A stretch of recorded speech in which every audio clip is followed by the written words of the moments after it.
Géopolis Télévision dans les profondeurs de l'économie africaine. Tout de suite,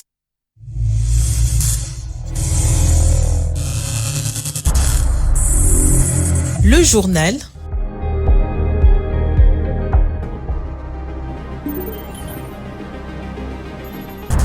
Ce journal vous est présenté par Fonds des promotions de l'industrie. Votre partenaire privilégié pour la réussite de vos projets.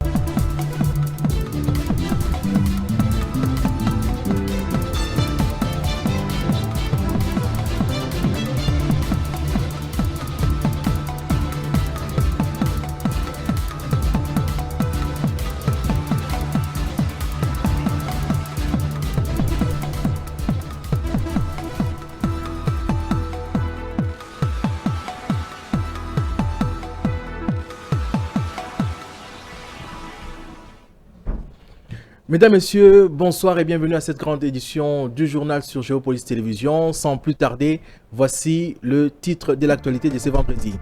Au sud Kivu, le FRDC annonce des avancées militaires autour d'Uvira après des combats contre le M23 AFC, tandis que deux vedettes auraient été visées sur le lac Tanganyika. À Lubumbashi, dans le Haut-Katanga, 47 présumés bandits, dont 45 Kuluna, parmi lesquels 3 femmes ont été arrêtées lors d'une opération de bouclage avec saisie d'armes et de produits impropres à la consommation. Et en international, depuis la dépénalisation du cannabis à usage médical et industriel en 2023, le Ghana cherche à structurer une filière encore balbutiante. Mesdames, Messieurs, encore une fois, bonsoir et bienvenue à cette grande édition du journal. Je vous le disais au sommaire, au sud Kivu, les forces armées de la République démocratique du Congo annoncent des avancées militaires autour de la ville d'Uvira dans la zone stratégique du port de Kalundu après plusieurs jours de tensions et d'affrontements avec les combattants du mouvement M23 AFC. Selon des sources sécuritaires congolaises, deux vedettes présentées comme appartenant aux rebelles ont été ciblées par des drones des FARDC sur le lac Tanganyika. Ces opérations viseraient à réduire la capacité logistique du groupe armé et à empêcher l'utilisation du lac Tanganyika comme voie de ravitaillement sur le terrain. Les autorités militaires indiquent avoir repris les contrôles de certaines positions autour d'Uvira. Et pour en parler sur ce plateau, je reçois José Junior Owawa, journaliste ici à Géopolis Télévision et analyste politique. Monsieur José Junior, bonsoir. Bonsoir Adam Mat et bonsoir aux téléspectateurs de Géopolis Télévision. Alors, monsieur José Junior, c'est difficile, certes, dans notre pays d'avoir des informations assez précises sur l'évolution de la situation militaire sur le terrain. Peut-on nous fixer à l'heure actuelle qu'est-ce qui se passe autour d'Uvira? Oui, effectivement. Il faut allumer votre son. C'est difficile. Quand vous dites, c'est difficile, effectivement. Merci beaucoup, dans mon mat.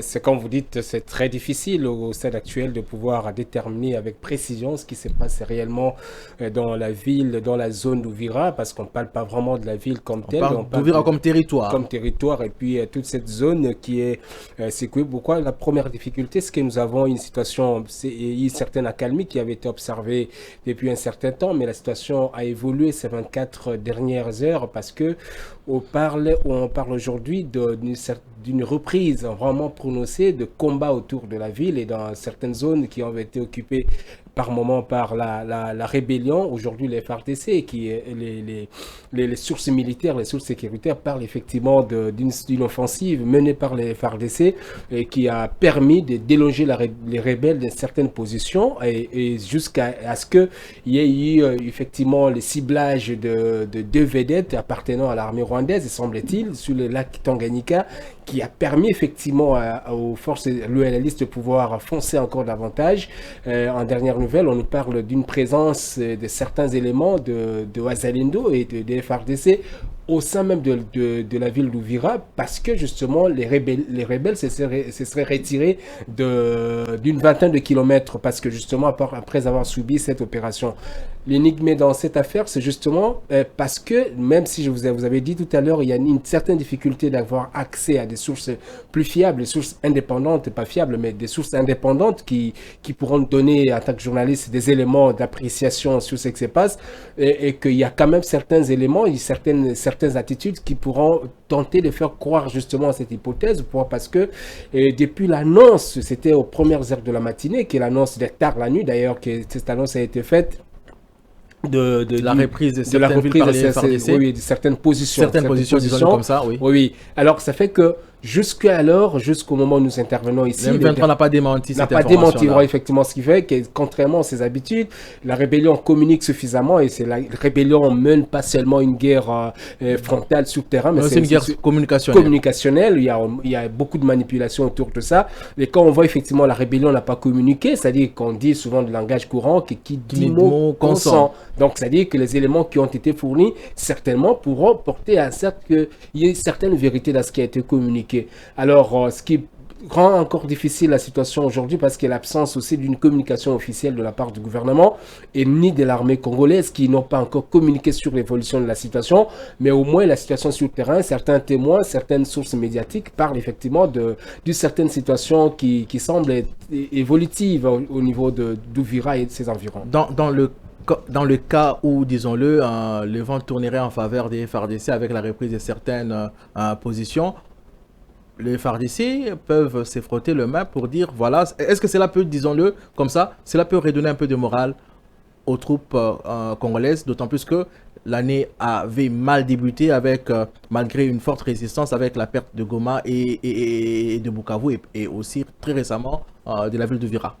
Bon, l'effet psychologique, effectivement, doit être de mise, comme vous avez dit tout à l'heure. C'est justement parce que cette guerre, comme vous avez dit, c'est une guerre psychologique, mais menée par une communication offensive menée par les deux parties, principalement la rébellion. J'étais en train de dire tout à l'heure que chaque prise de position de la rébellion, 1 kilomètre gagné, c'est justement qui prend de l'envol.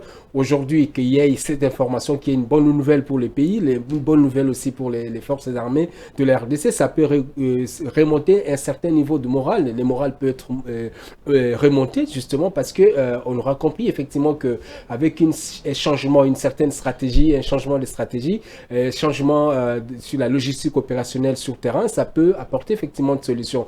Mais le problème, c'est pas forcément au niveau de ce qui va se faire sur terrain, le moral de FARDC, c'est beaucoup plus la situation humanitaire aujourd'hui qui continue à se dégrader parce que les sources humanitaires sur place parlent effectivement de déplacements massifs des populations dans la région et aussi des réfugiés qui ont traversé, par exemple, le Burundi, où on a l'air d'ailleurs, avec les cas de diarrhée qui auraient frappé dans certains camps. Effectivement, pas seulement les diarrhées, parce qu'il y a 2 jours, je crois 24 heures, tout juste, il y a eu effectivement de pluies torrentielles qui sont abattues dans une localité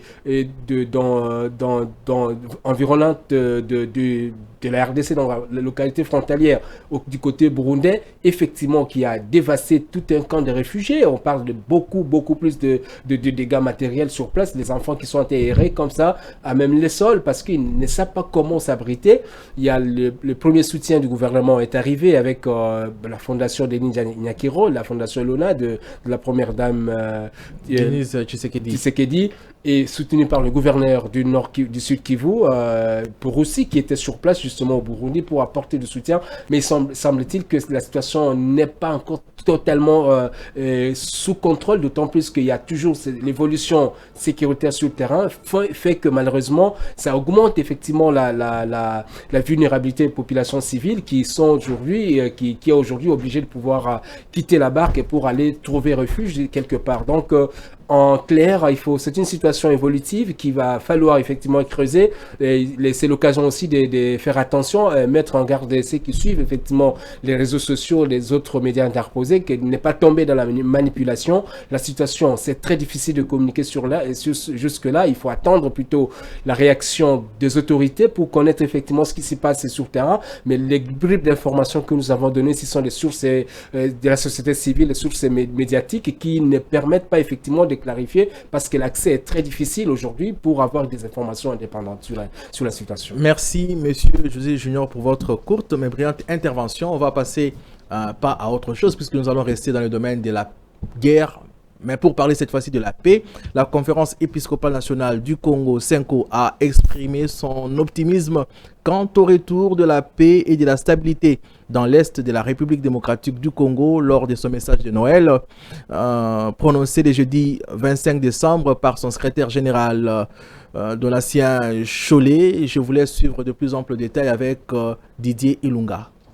La Conférence épiscopale nationale du Congo, CENCO, par son secrétariat général, a exprimé son optimisme quant au retour de la paix et de la stabilité dans l'Est de la République démocratique du Congo, après plus de 3 décennies de conflits marqués par l'activisme de groupes armés locaux et étrangers, ainsi que par la rébellion de l'AFC M23, soutenue par le Rwanda et occupant de vastes portions du territoire national. Dans cette déclaration lue à l'occasion de la fête de la natalité de Jésus, le change de vie de Noël constitue un engagement à devenir des artisans de paix. Noël, c'est le prince de la paix qui vient à notre rencontre.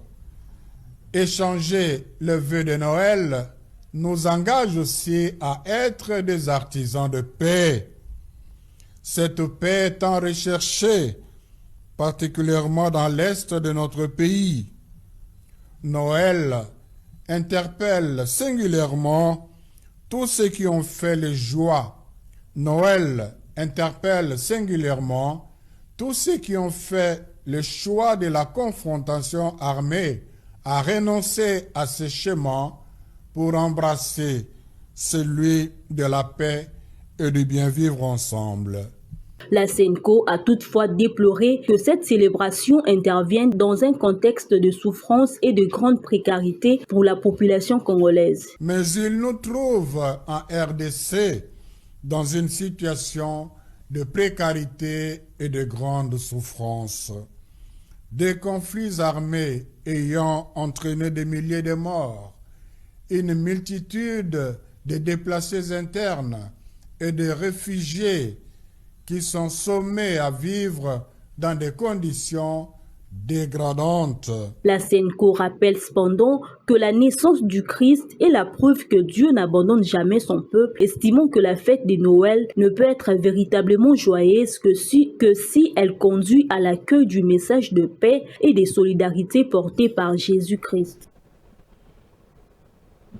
C'était un reportage de Didier Lunga rendu plutôt par Patience Lokeke.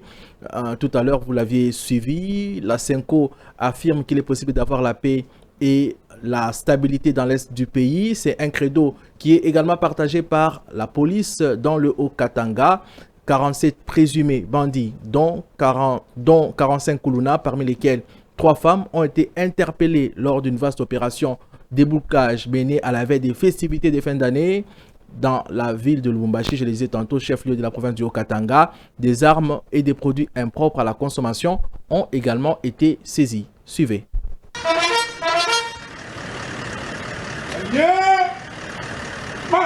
Lubumbashi se veut plus sûr pendant cette période de fête de fin d'année. La police nationale congolaise a présenté ce vendredi 47 personnes interpellées lors d'une opération de sécurisation menée dans plusieurs communes de la capitale du Haut-Katanga. Parmi elles, 45 présumés Kuluna, dont 3 femmes, soupçonnés d'être impliqués dans des actes de banditisme urbain, des vols à l'arraché et des extorsions. 2 autres individus, qualifiés de bandits de grand chemin, ont également été arrêtés. Une arme à feu chargée de plusieurs munitions a été récupérée par la police. Au cours de cette même opération, les forces de l'ordre ont saisi près de 600 cartons de boissons fortement alcoolisées et sucrées, impropres à la consommation et destinées à la vente clandestine, représentant un danger réel pour la santé publique. Déterminé à éradiquer l'insécurité, le commissaire divisionnaire Blaise Kilimbalimba a averti que les présumés malfrats passeront le fait derrière le barreau, y compris les militaires et policiers impliqués dans des actes de tracasserie contre les citoyens.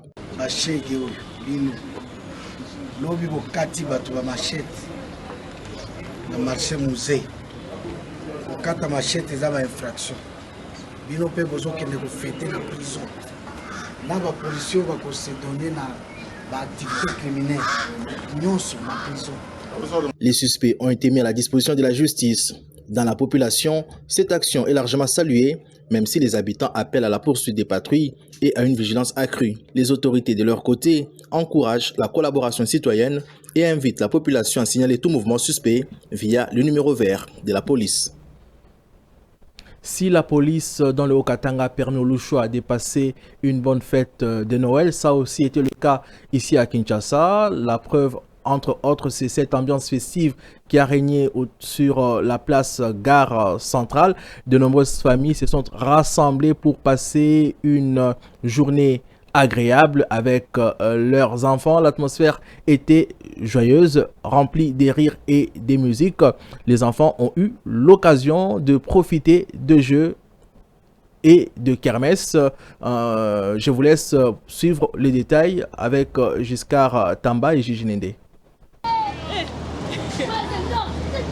Les lumières scintillantes, les jeux et les activités étaient au cœur de cette célébration. Les enfants s'amusaient sur des manèges, participaient à des jeux et ont pu gagner des prix. Les sourires sur leurs visages témoignaient de leur bonheur. Beaucoup d'entre eux ont exprimé leur joie de célébrer Noël. Ça passe bien Noël, c'est super. Cependant, certains enfants n'étaient pas entièrement satisfaits. Ils espéraient célébrer différemment Noël. Ça passe bien. Je suis pas vraiment joyeuse parce que ma grand-mère, elle ne veut pas qu'on part à la gare centrale. Elle a dit qu'on rentre à la maison parce qu'elle n'a pas d'argent. Moi, je voulais fêter, m'amuser et jouer avec mes proches, avec mes amis, avec mes collègues. C'est fantastique, mais je suis un peu déçue. Je suis un peu déçue parce que là-bas, c'est vraiment très cher. Avant, c'était gratuit à Gare Centrale. Ce n'est plus gratuit. La célébration de Noël cette année a été un moment fort pour la population de Kinshasa. Bien que certains enfants aient eu des souhaits différents, la fête a permis aux familles de se rassembler et de partager des instants précieux.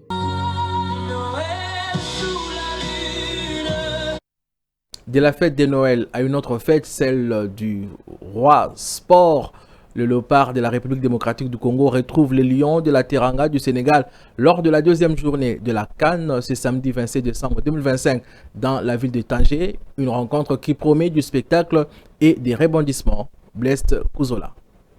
Les léopards de la République démocratique du Congo disputent leur deuxième rencontre ce samedi 27 décembre 2025 devant le lion de la Teranga du Sénégal pour le compte de la phase de groupe de ce tournoi, la deuxième journée. C'est une sortie qu'il faudra aborder avec beaucoup de prudence devant un adversaire bien connu. Les deux sélections se sont croisées il y a quelques mois à Kinshasa lors des éliminatoires de la Coupe du Monde. Les Congolais avaient ces matchs, mais le contexte est différent maintenant parce qu'ils ne sont pas sous pression. Je pense que toutes les équipes du monde peuvent perdre. Ça, c'est une certitude. Maintenant voilà, ça, c'est les expressions que les fans utilisent. C'est pour se chambrer. Ça fait partie du jeu, ça fait partie de l'atmosphère autour de la CAN, autour du football africain notamment. Et nous, c'est tout ce qu'on aime aussi. Après, moi, personnellement, voilà, je prends pas trop note de tout ça. Nous, on est focus sur ce qui se passe. Bien sûr qu'on prend en considération ce qui s'est passé, mais ce qui va nous intéresser, c'est le moment présent et même, j'allais dire, le futur. Donc, que ce soit le Sénégal aujourd'hui ou que ce soit une très bonne équipe d'Afrique, puisqu'on joue le chapeau 1 de notre poule, on est concentré de la même manière, il n'y a pas de différence particulière. L'équipe qui va la porter va se qualifier pour le deuxième tour, mais les perdants ne sera pas éliminé et jouera sa qualification lors de la troisième journée. Mesdames, Messieurs, vous suivez la grande édition du journal sur Géopolice Télévision. Place à présent à la page internationale.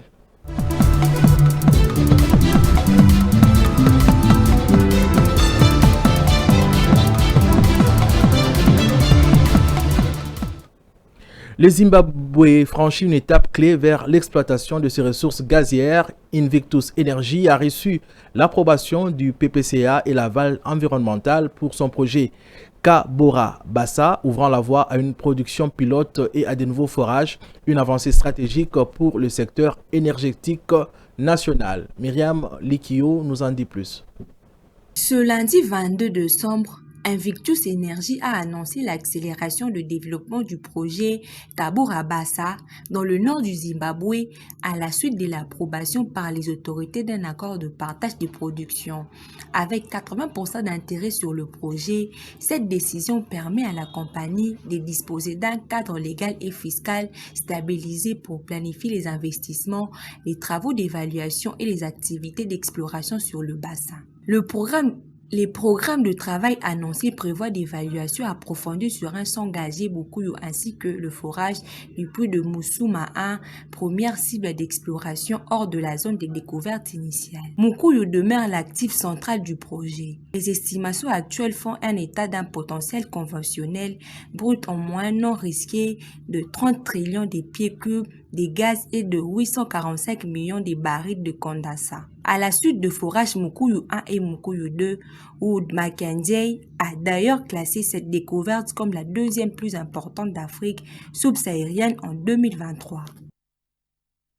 Depuis la dépénalisation du cannabis à usage médical et industriel en 2023, le Ghana cherche à structurer une filière encore balbutiante. Face aux lenteurs observées, le pays se tourne vers des partenariats internationaux pour ainsi dynamiser ce secteur aux enjeux économiques importants. Encore une fois, retrouvez Myriam Likio.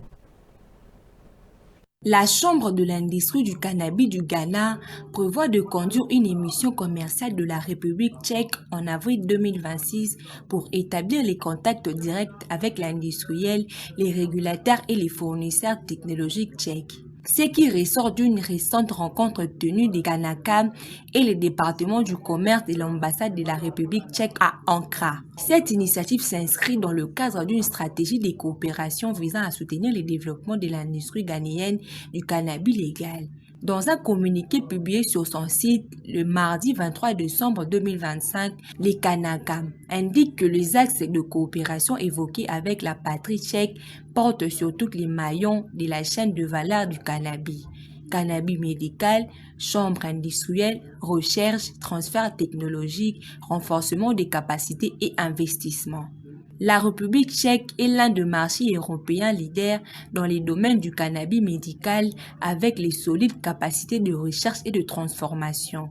La taille du marché du chèque du cannabis pour tout usage est la 10e en Europe après l'Allemagne, le Royaume-Uni, la France, l'Italie, l'Espagne, la Pologne et les Pays-Bas, la Suisse et la Belgique. Nous allons compléter l'actualité avec des journaux parus ce vendredi à Kinshasa. Place à la revue de presse.